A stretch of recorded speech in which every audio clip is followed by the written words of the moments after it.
Good morning, everybody. Today is Thursday, June 5th. I can't believe it's June already, 2025.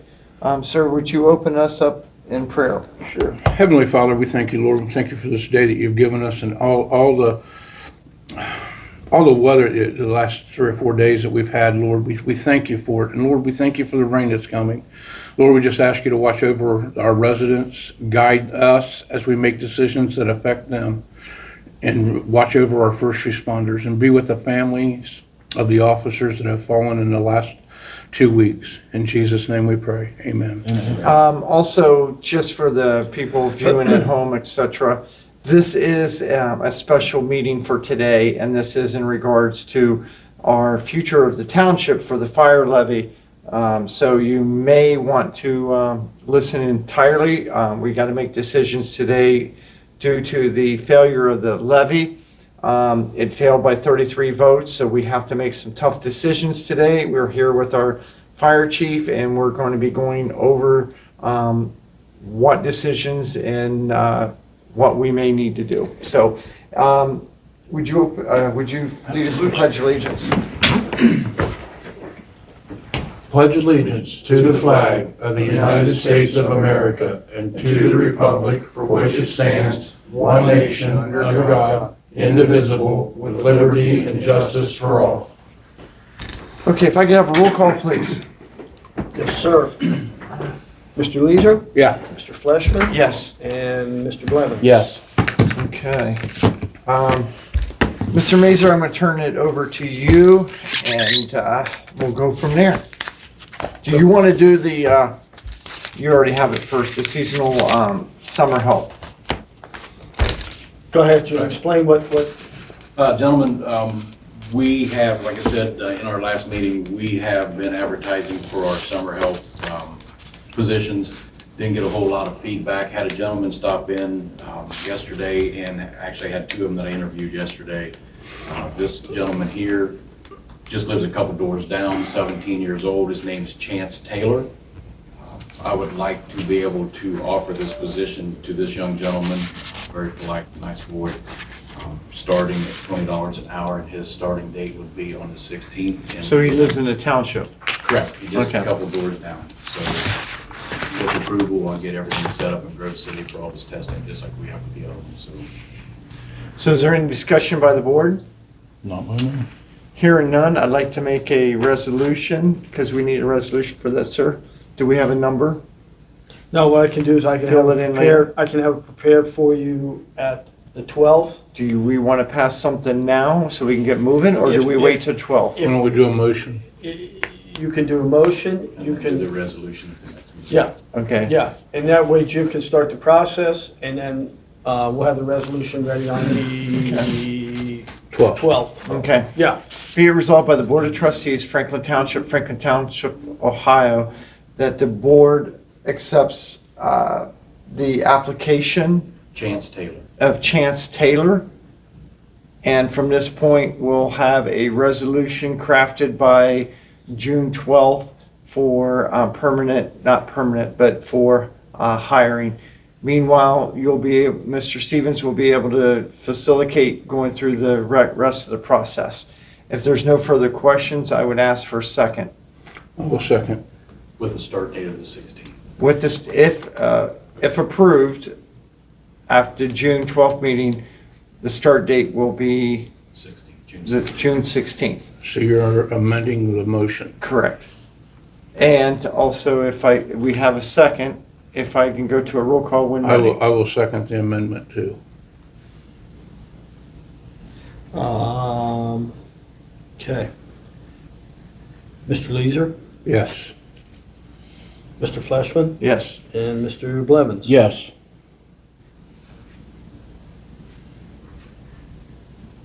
Okay,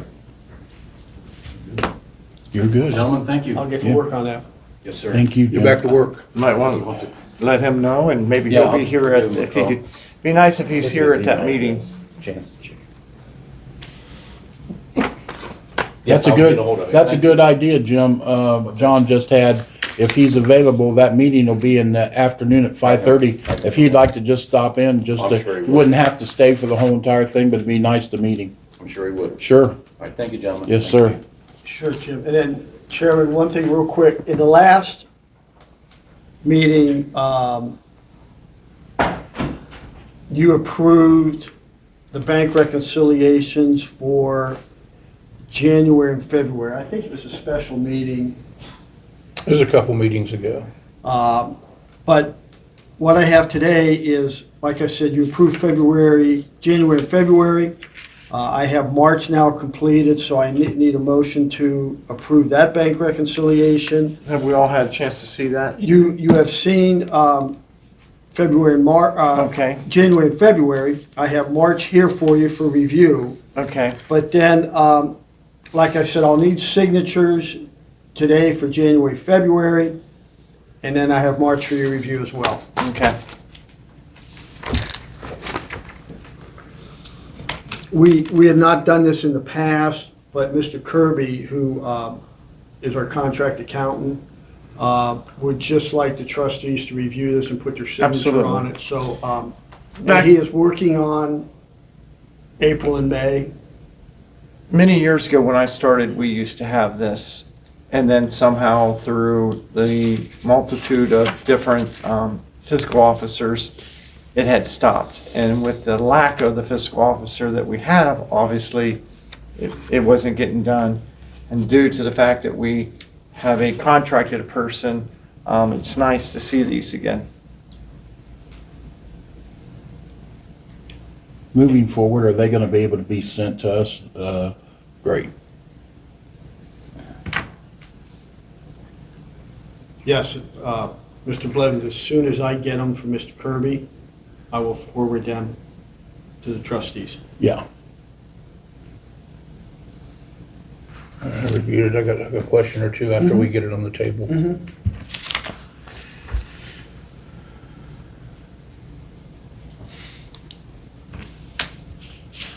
Just clarifications.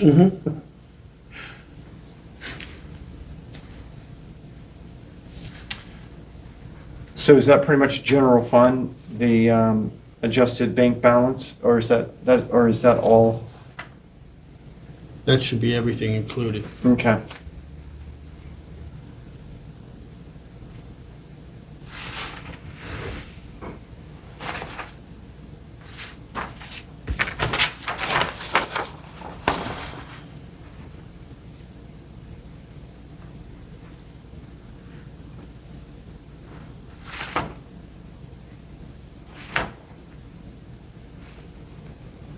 So what date do you have there?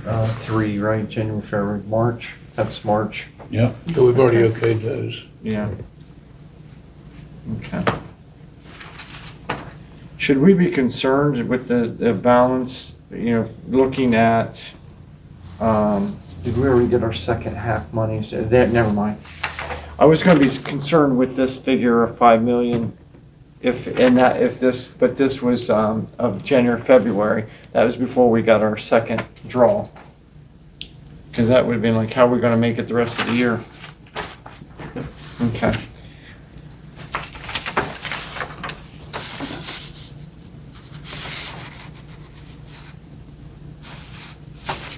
Would you like a motion to accept? or- That, I will, like I said, you gentlemen have already made a motion to approve January, February. We just need a motion to approve March, and then we just need signatures. Okay. So I So think I've already seen these. If I could have. if there's no further question, are you finished, sir? I won't- Yep.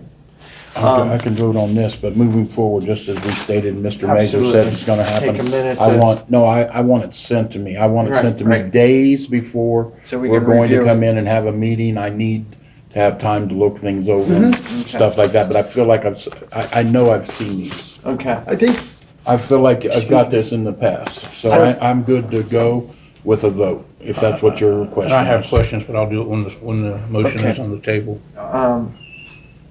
So if there's no further questions, Yes, if there is. wait a minute, there is. Go ahead with your questions, so then You have to have a motion on the table So, to have questions and I'm gonna discussion. I'm gonna say it this way, and then you can say you have a question. Okay. If there's no further questions in regards to the motion, in regards to the bank I can't see that, man. Reconciliation, Reconciliations for, where we're talking. just March. This past March, for March of 2025. If there's no further question, ask for a second. I will second, but I have a question afterwards since it's on the table now. May I see that? It's a real quick, just to clarify, what is the other adjustment factors, the $29,000?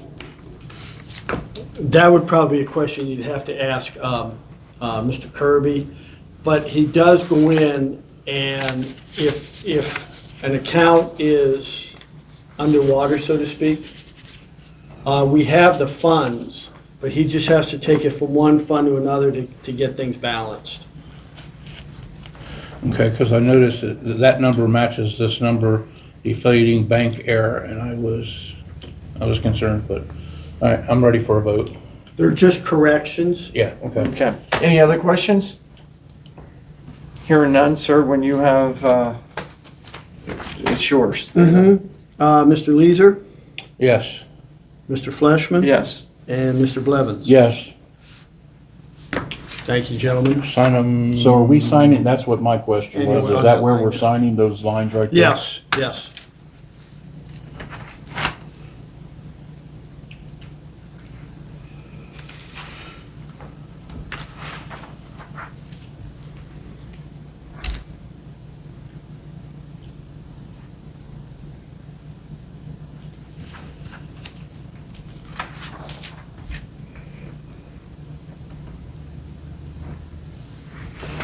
Thank you.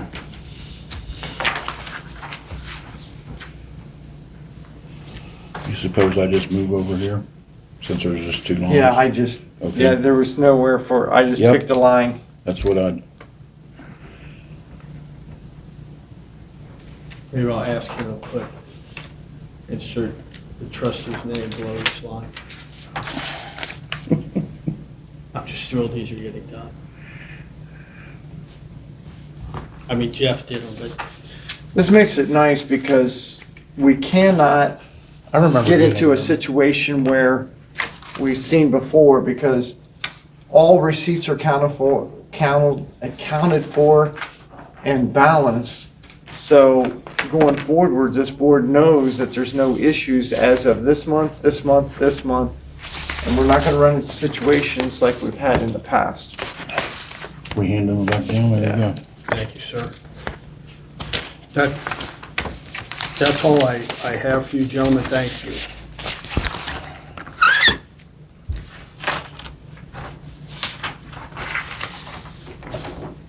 Okay, at this time, we will move over to Mr. Arnold, our fire chief, sir. Thank you. So, as you know, we have now 6 firefighters left on that SAFER grant that is being funded by FEMA. So that grant officially ends again June 7th, which is Saturday. So I applied for an extension because there's still money left from the original grant that we've been working off of for the first 6 months of this year. There's still a substantial amount left over from the original grant that we could extend it for another 6 months and get at least 3 or 4 months worth of employment out of these last 6, depending. So I put in for an extension when I was supposed to, and based on the snail's pace in which our federal government entities are moving at this point, we're too close to the end of the line, and we are not guaranteed that extension at this moment right now. So because the grant ends on the 7th, that puts all 6 of those firefighter positions onto the fire fund starting June 8th.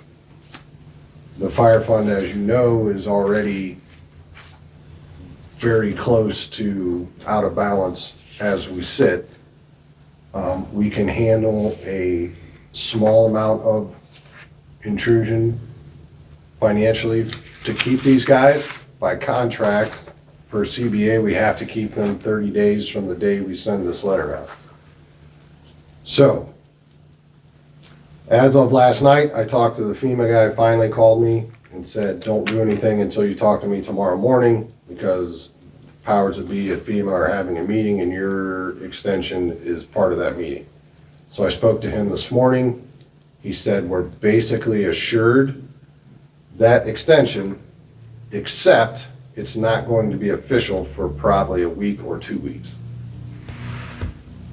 So fortunately, we can tear these layoff notices up if that becomes official before the 30 days ends. He assured me that they will have a decision within 30 days, even though it goes past our deadline, grant deadline, on June 7th.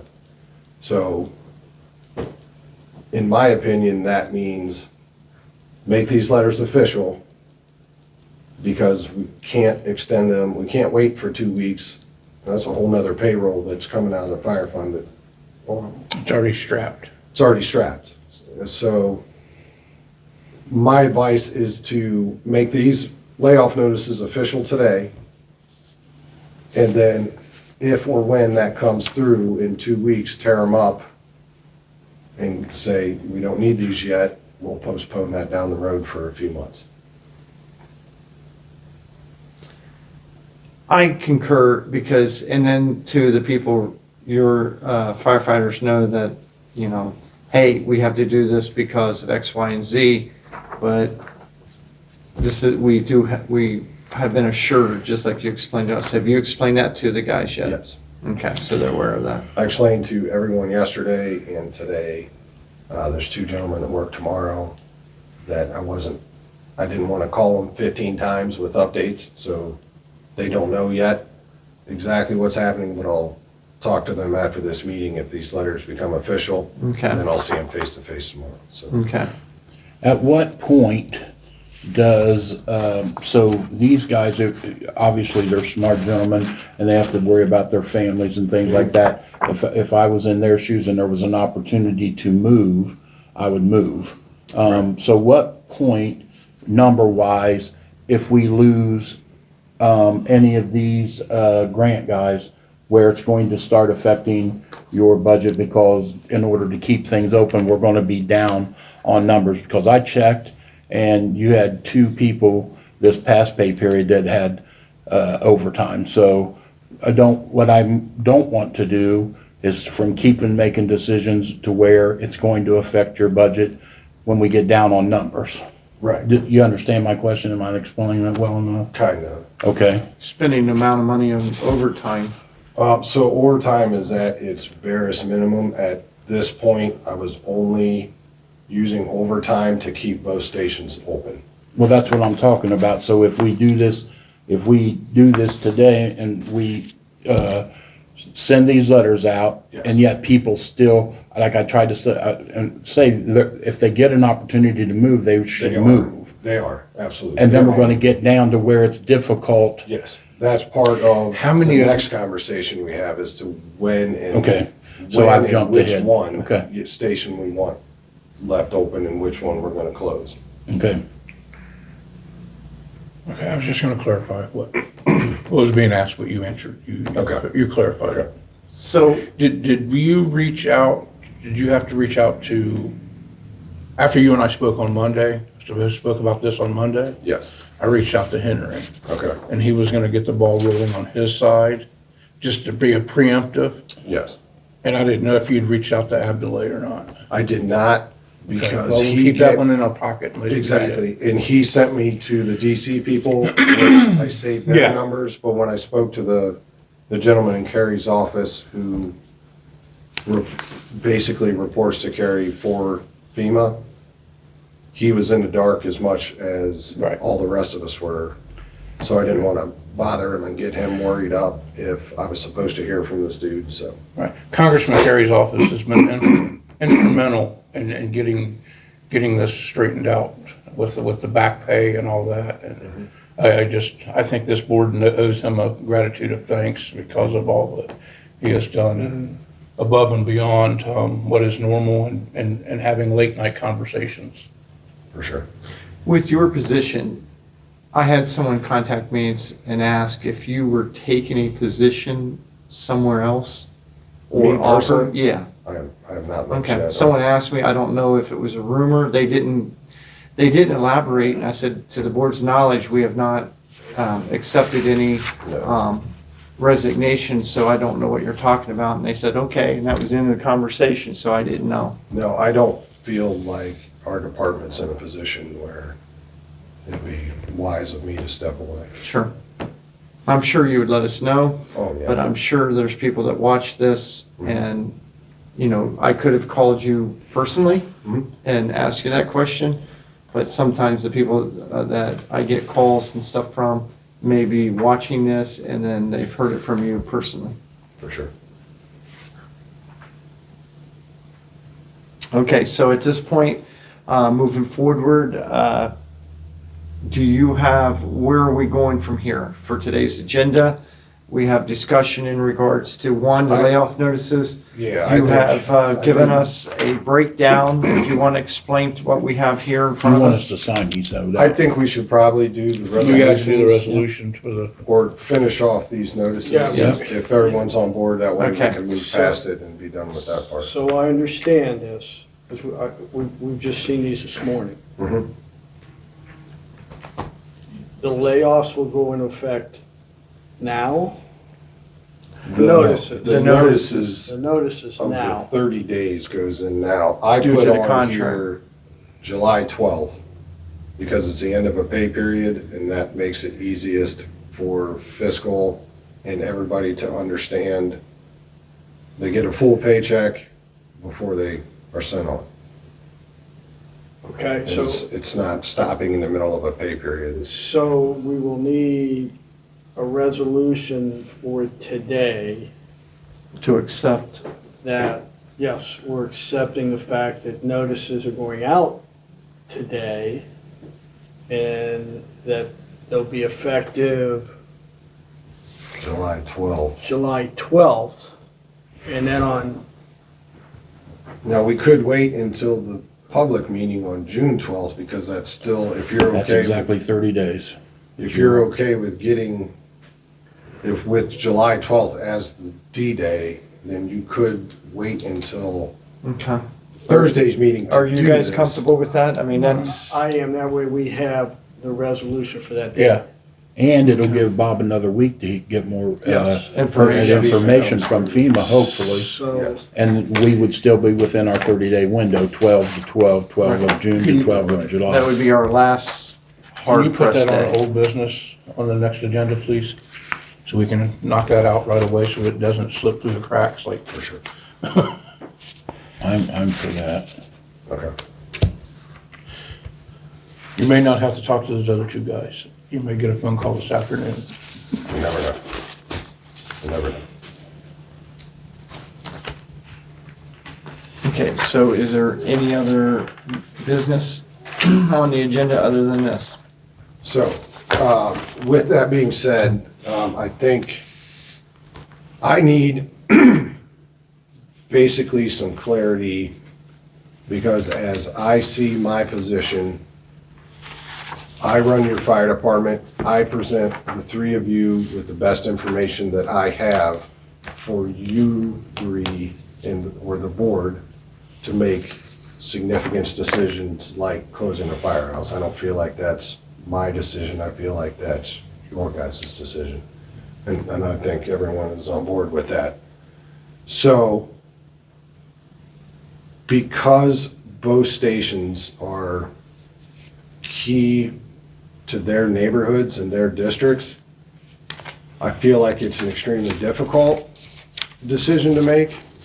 And I wanted you all to have as much information as you can before you make this as we move forward. It's not happening today. It would happen like July 12th, depending on where manpower is or staffing at that point. But we're coming up against it. And so I will do my best to continue to keep both fire stations running in some sort, like we have for this year. What I sent that email, I kind of presented arguments and just data for both stations. And Mike had a question that I haven't answered to through conversations that we've had. But as you know, the township is pretty big. 192's is in the center of that township, of our township. So going north, going south, it's about the same distance from 192 to reach the majority of the township. 193's is 7 miles from Trayview Road, which even responding, that's more than 7 minutes response time.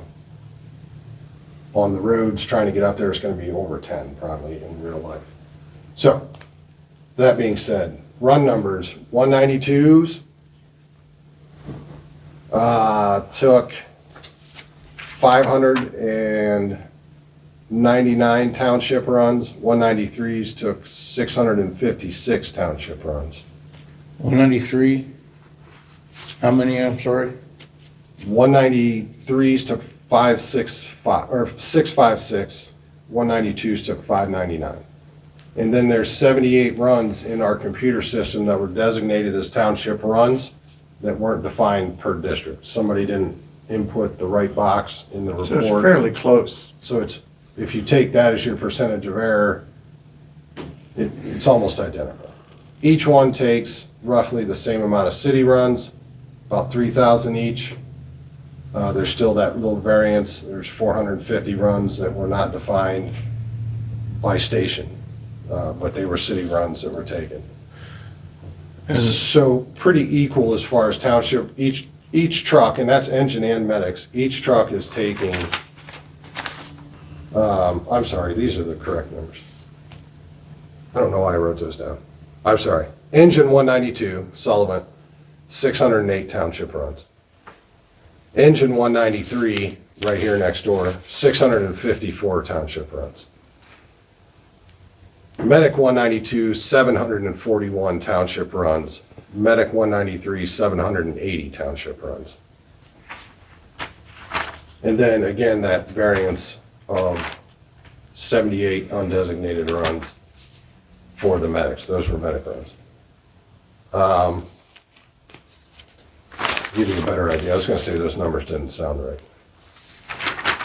So, numbers are almost identical. Township versus city, medic versus engine. It all comes out within a few percentage points. So, it doesn't make sense to me because knowing our districts and knowing where fire stations are, my next biggest thing, which Mike brought up before, because he was pacing out miles between firehouses.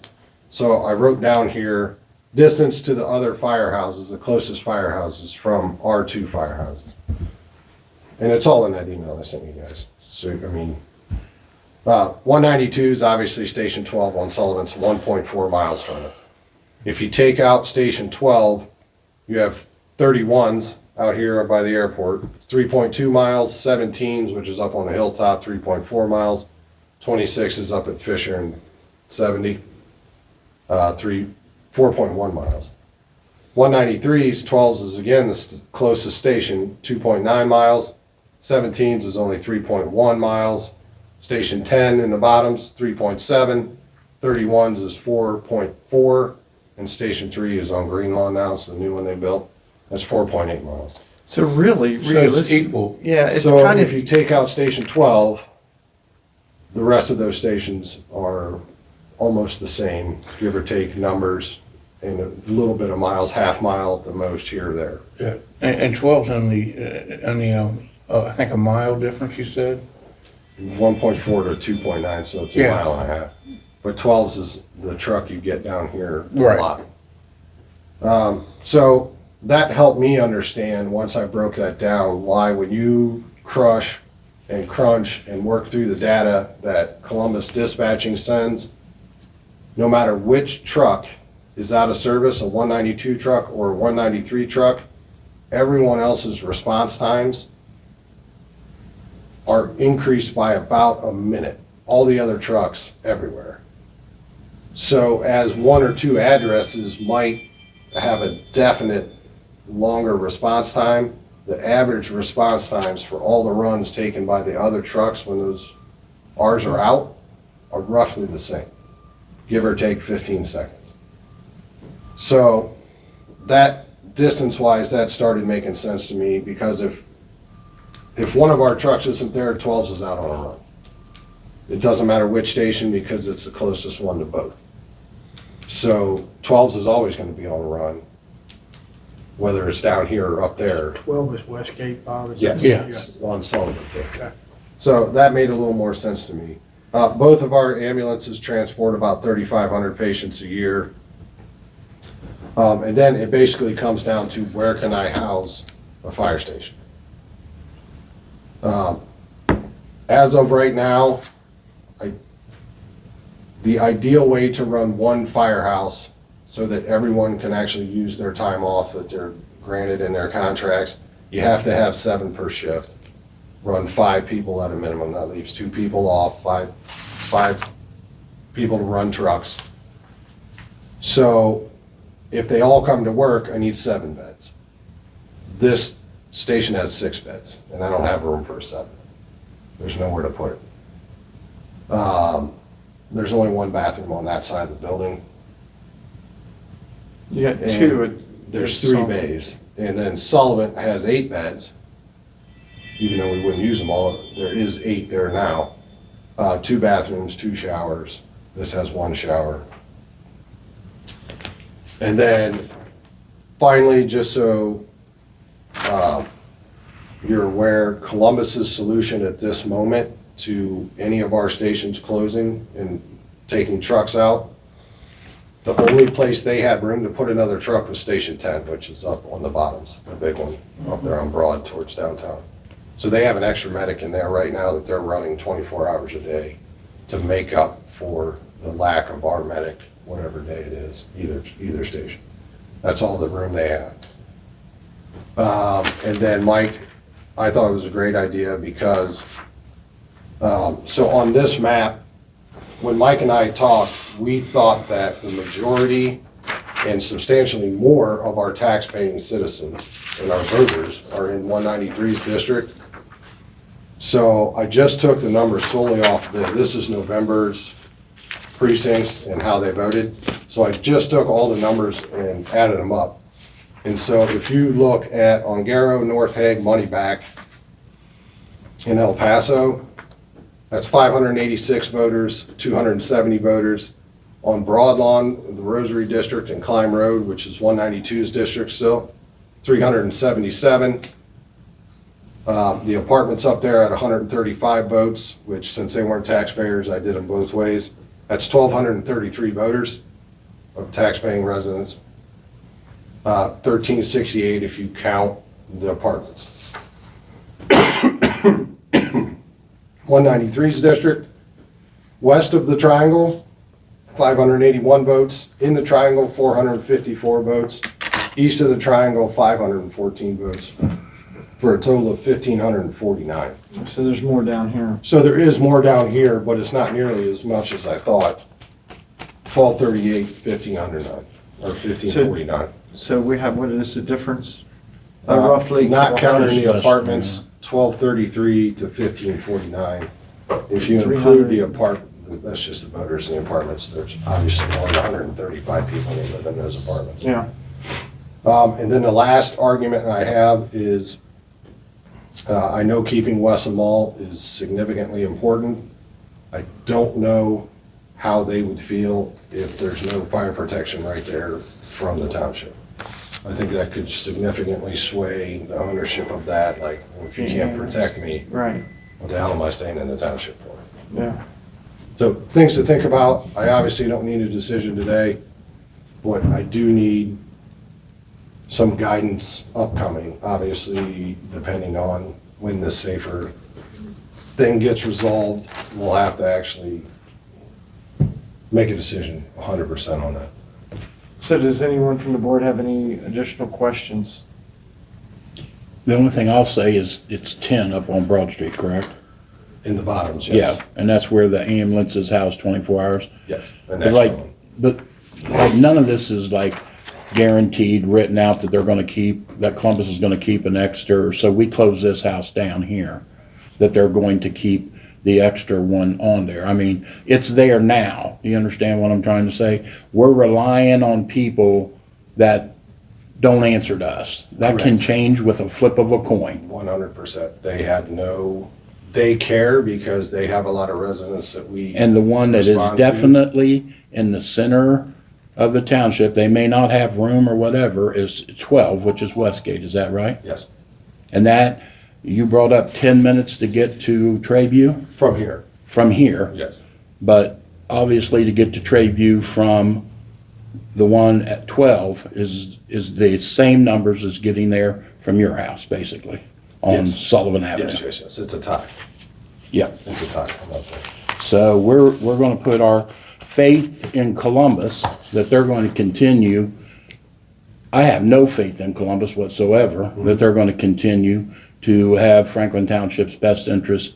And as soon as we stop taking their runs, the number of runs that we're taking into the city of, into Columbus, their attitude towards Franklin Township is going to change. Yes, I think it will evolve as we downsize. So that's my thoughts, and everybody should just think about that, because you're not asking for a decision today. I'm not. I And we just do wanted have the this phone truck and information. all that equipment out west, Right. correct? Yes. And those protect a significant financial aspect of the township. Yes. But we could, on our way up there, if this was our station, we could still get that equipment and go up there. Okay. It just adds Time. time. But we use that stuff twice a year, and it's not necessarily ever in our township. It's just as a mutual aid to the state or central Ohio for the most part. And you said it's huge financially wise, so. No, give it- just because Marathon Oil's in the township and all that bulk fuel. Oh, so there is no, So, okay, go ahead, I'm sorry. no, I'm just saying the property value of what's sitting on those properties is just significant, and that's why we have that phone, to try to protect Yeah, if we had a fire there, the interest of. the extra time it would take you to go from here to 192s, whatever you need, and then go on, can make the difference of hours of putting out a fire. Absolutely. Tough decisions. So, We're gonna get some information to digest. Yeah, and I wrote out everything I said except for this, because I just did it in the last 2 days. I will make sure I get that to you, so you, and it looks better than Yeah. my chicken scratches. So we come in on the 12th, Yes. just so we're all on the same page. We come in on the 12th, you don't hear anything about the grant being extended. We're sending out the notices and everything. The board should be prepared on the 12th, because this closing and firehouse isn't gonna happen overnight. Correct. So the board should be prepared on the 12th, the possibility that we have to make the decision. Sure, yeah, I mean, Don't you think that's fair? I think that's oh, fair. we need to be, Yeah, I think because that's we can't fair. at that time go, I can't make up my mind. You know, so now we have 1 week to, decide and mull it over, and however you decide your decisions and everything. Right. Take the information you've given us today and take it all in and everything, so. I think if you want to put that deadline on yourself, that just gives me Well, a peace it, of mind. it definitely, we Sooner have to than have a later. timeline, irregardless, and whether we just take a vote for this one, take a vote for this one, and let the chips fall where they And may. just because you vote next week doesn't mean we're shutting that station Right, down right. the next day. Right, but that's the I will keep station, those stations open as long as I can possibly do it. Right. With, absolutely. But we at least know which one, because there's gonna be a lot of questions from the residents that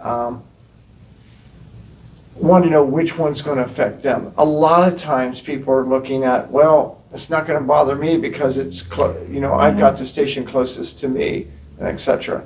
So a lot of residents have to remember, it's not necessarily because I've got this station next to me. Our decisions have to be a fluent decision of what is best for the whole township. I think a lot of people that, did not vote didn't maybe realize the gravity of what this was going to come to if it failed. And by failing by 33 votes, that was unbelievable. We have to stop looking at it by 33 votes. It Well, fell I mean, by it's a 6%. choice. We don't have to stop looking at it that way. When we tell the public, if you give a public a 6% or 2%, the public has a right to know that it was 33 votes difference, because that really spells it agree, out but clearly. Overall, it tells you 6%. That's, if you had 500 people voting or 1,000 people, it'd still be 6% voting against. But again, it's for that particular levy at that particular time. When people realize a human factor involved, 33 people, and people pull down their street and thinking, I can see 15 people here that are probably voters, it gives it a perspective of how close it was. Granted, you're right, when you look at it as a chart, when we see levies fail and go, and presidents and et cetera, and you look at percentages, yeah, people look at percentages, but when you put it into your backyard and you say 33 people, Oh. it grasps, but I do understand what you're saying with the 6%. And the people spoke. I don't think they're concerned that Franklin Township has 2 firehouses any longer. Now, it's our job to figure out which one covers the whole township. And it's a tough position for all of us, and it's a tough position for those that did vote for the levy. They may have to, they may be the ones that don't have the closest firehouse to them, but they're all, at the end of the day, they're all covered by a house. May not be ours, we may not have control over it, For sure. but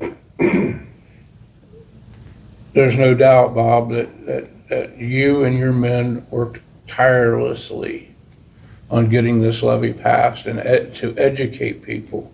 It's shocking the number of people that did not come out and become educated on the levy, on how it's going to affect them. It just should speak volumes that people, they make up their mind and they don't care. They're not going to be taxed anymore. Right. And it's a tough place, it's a tough call. And I applaud, firefighters union for all they did to help get this passed. And All the we are people that stuck, took their- we are stuck with dealing where the chips fell. And I know it's a tireless job for you. You've lost a lot of hours of sleep over this. You're in a unique position because you're part of it's a brotherhood there. For sure. And I get it. And For sure. A lot of people we put have your their- back. A lot of people put their own time away from their families to go door to door. Oh, yeah. That was a lot of time away, and as an elected official, I know how much time it takes to go door to door and talk with people.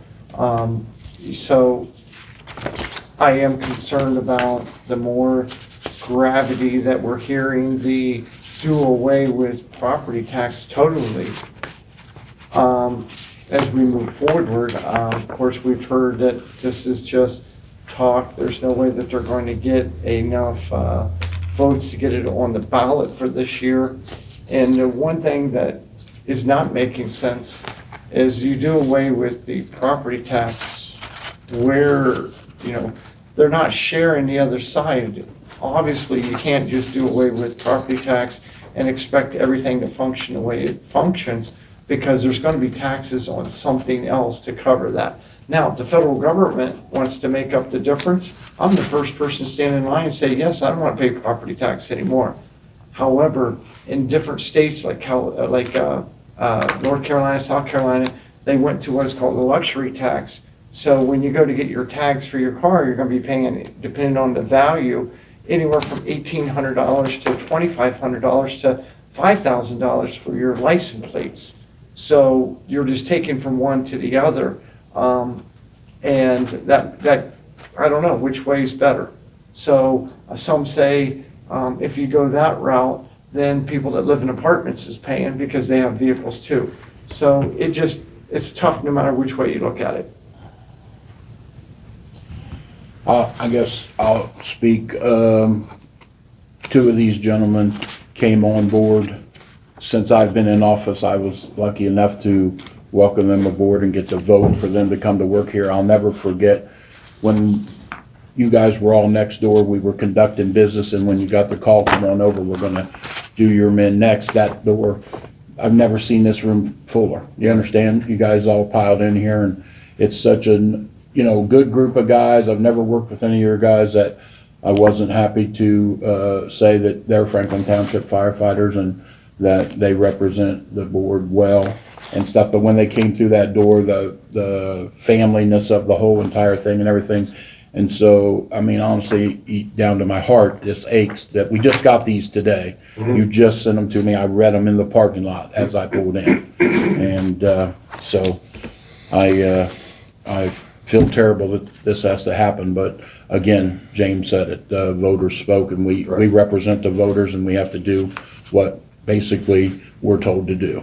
Absolutely.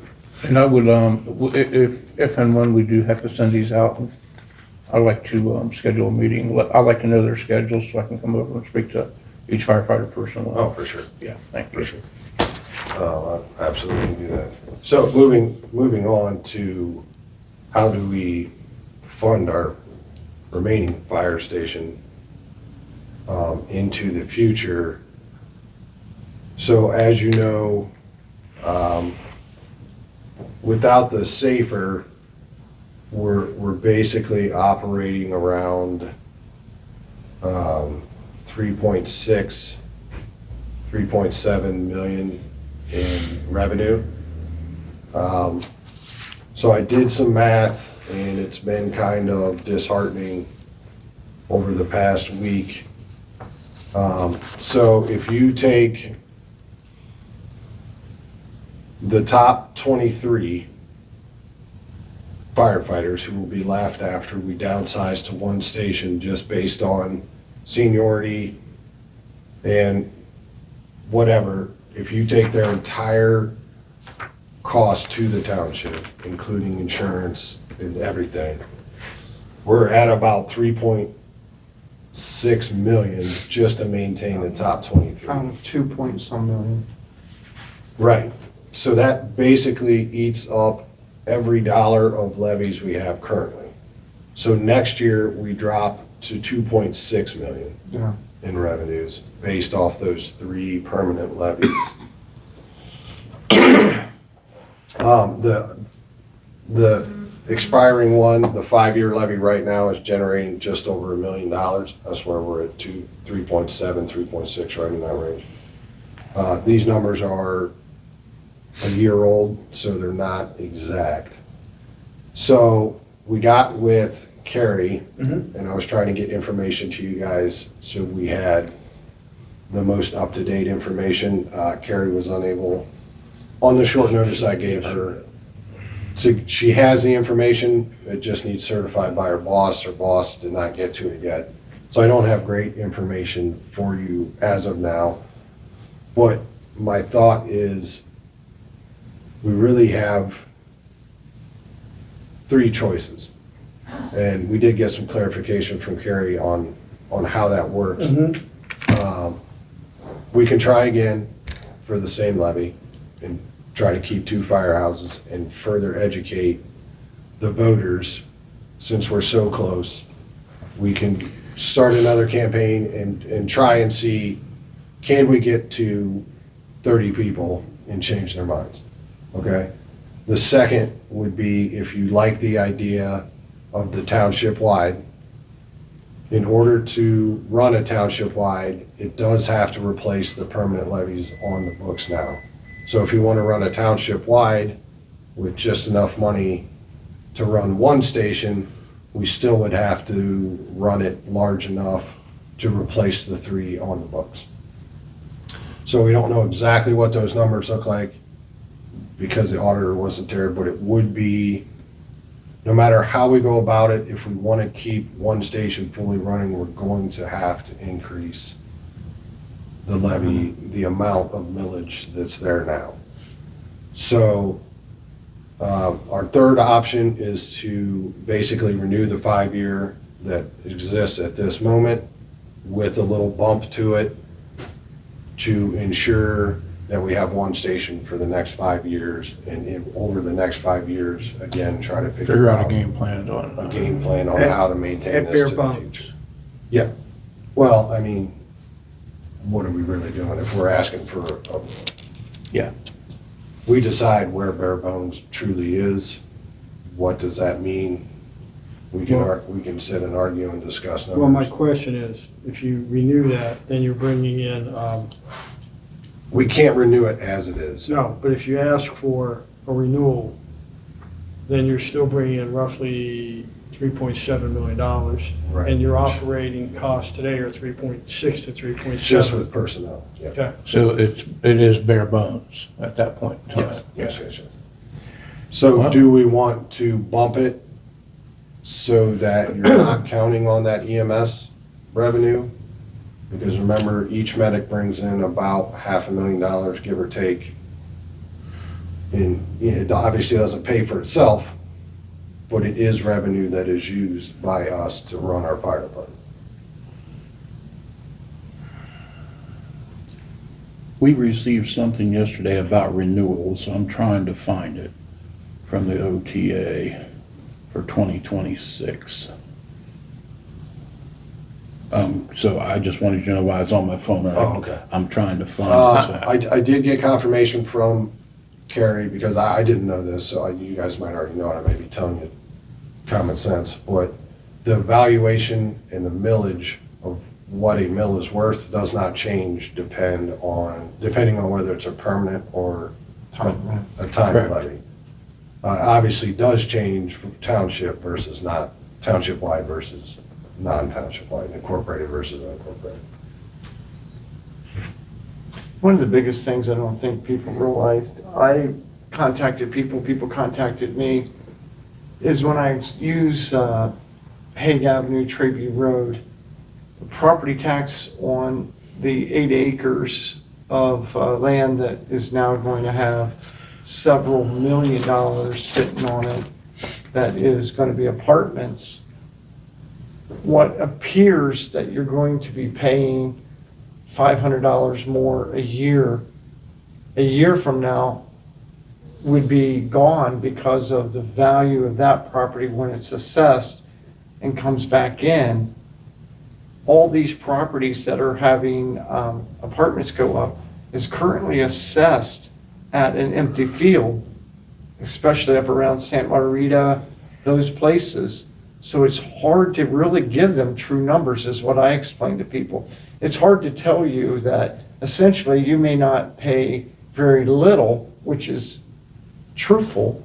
The value of Westland Mall, when they're done, is going to be about $1 billion. $1 billion in fire to the fire would be 9.2 million out of a $5 million budget. So when they whittle it down, all the people would not be paying the estimate of $500 more a year or et cetera on this levy. And really, they might be paying $1,000 less a year because these properties are actually becoming of value, estate value, that property tax is set on. And people realize property tax on a parcel is what we collect. So if you have 8 acres and it's valued at $28,000, you're only collecting the fire portion of the fire levy on $28,000. Suddenly it's worth $1 million, $2 million. It's significantly more. And by having a township-wide levy, even if that gets annexed into the city and it becomes worth $3 or $4 million, isn't it true that you still collect the property value of $3 million that would come to the township? As long as there's no TIFs or any of that. So just a piece of property, like say Treview Road, where they're Treview and Hague, they're starting that process on that 8 acres there by Fairweathers, which was valued at, even if you give it a valuation of $100,000, because a lot of people have $100,000 homes in the township. So you're looking at $1,800 a year for the fire value portion that they pay. That gets annexed into the city, which it did. And now it's gonna be worth, say, let's just give it 3 million or even 1 million in value. We would still, even though that annexed, if this levy would have passed, we were to collect the value of taxes on the 1 million or 3 million, whatever the value would be set for the fire levy of that portion, even though it sits in Columbus. Is that correct?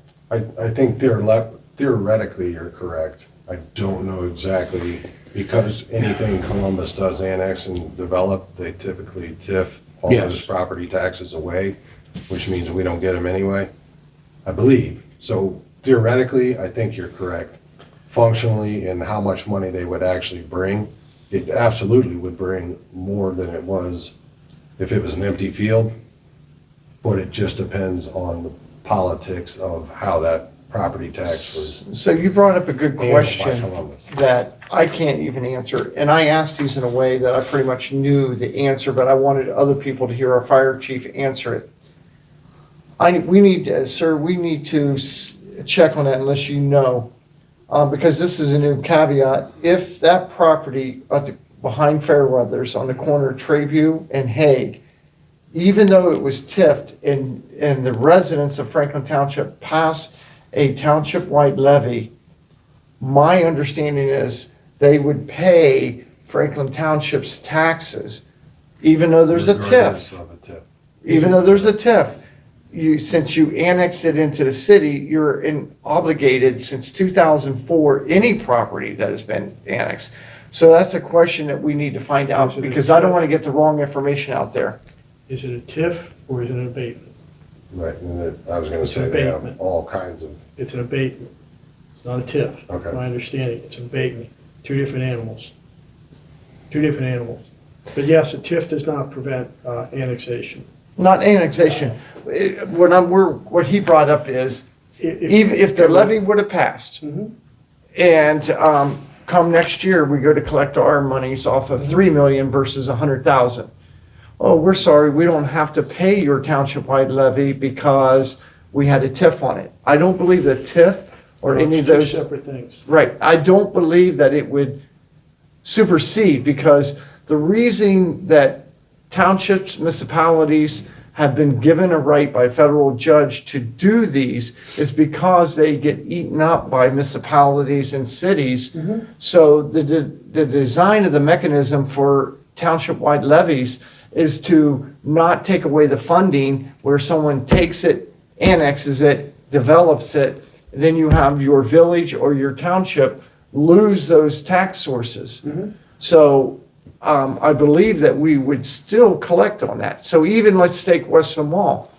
Westland Mall, if anyone's been by there, you got the back part that's, they're going to town on. If in fact it does reach the $1 billion in value and it's TIFed, they would still be, and from what I understand, and we'll have to ask Julie, they would still be expected to pay on, even if it got annexed, Absolutely. It's an they would agreement. still be to pay on a township-wide levy. If we don't have a township-wide levy, every time we get annexed, we get to a tipping point, that I like to call it, where it's too expensive to live in the township and it dissolves into the city, just like New Rome did. Well, if it's a type 2 annexation, yes, it's included in the township-wide levy. A TIF is an obligation that the developer has made with the township. Those funds still have to be paid to pay for the infrastructure. But again, a TIF does not prevent annexation.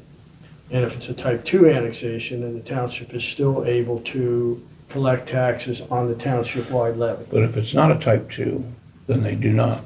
Well, I'm not that familiar with the expedited and the type 1s and 3s. But if it's a tax abatement, That's my it abates all understanding. taxes. That's my understanding. The city of Columbus is issuing abatements to all these developers.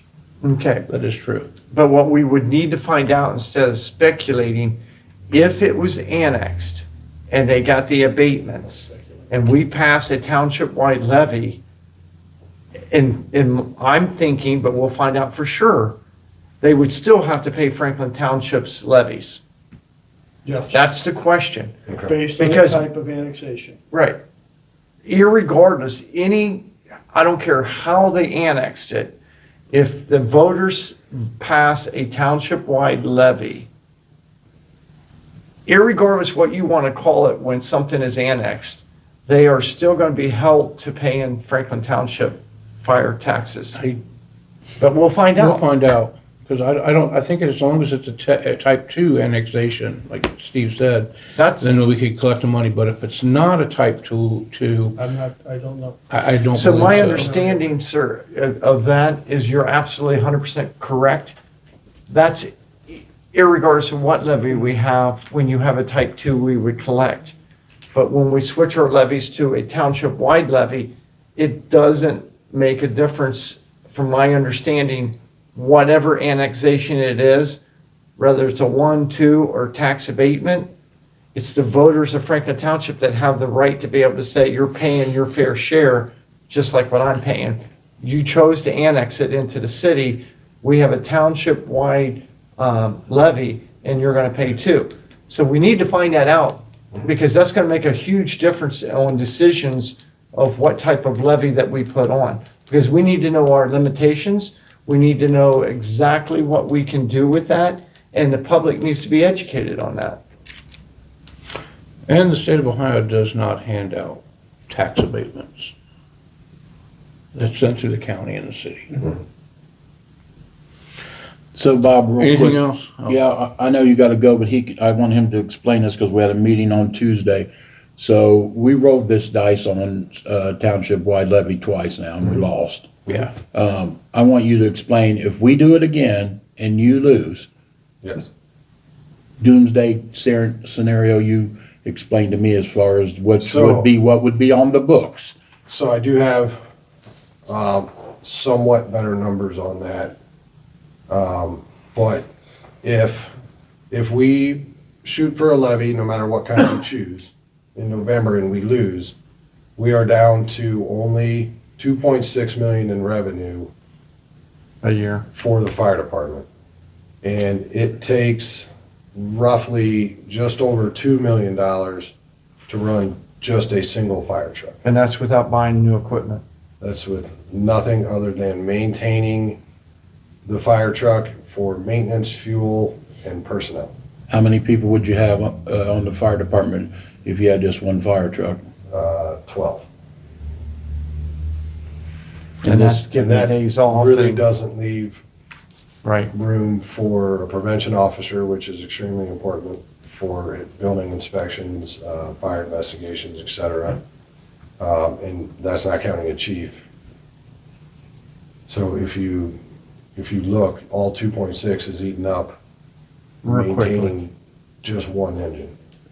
And then you run into, well, how do you provide EMS transport And you're for down. your citizens? You can't. And if you can't help your mutual aid companies with anything, then you're gonna lose your mutual aid agreements, which means somebody calls 911 from Franklin Township needing something, and nobody's coming. Yep. And then what we see from there, it's very easy then from there to people to say, well, I'm just annexing in the city. And this is called implosion, where this is why a federal judge gave the opportunity for township-wide levies.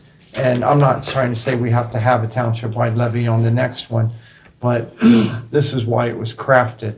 Because many of small villages and townships in the last 20 years have been gobbled up by municipalities.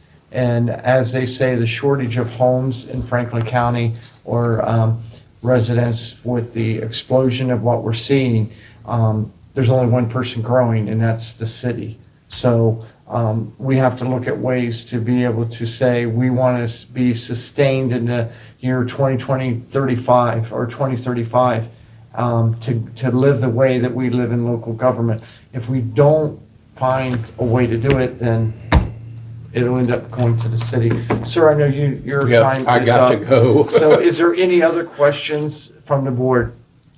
So you're good with this? You don't want to delve into this and throw out what you'd like to see to operate the station, one station?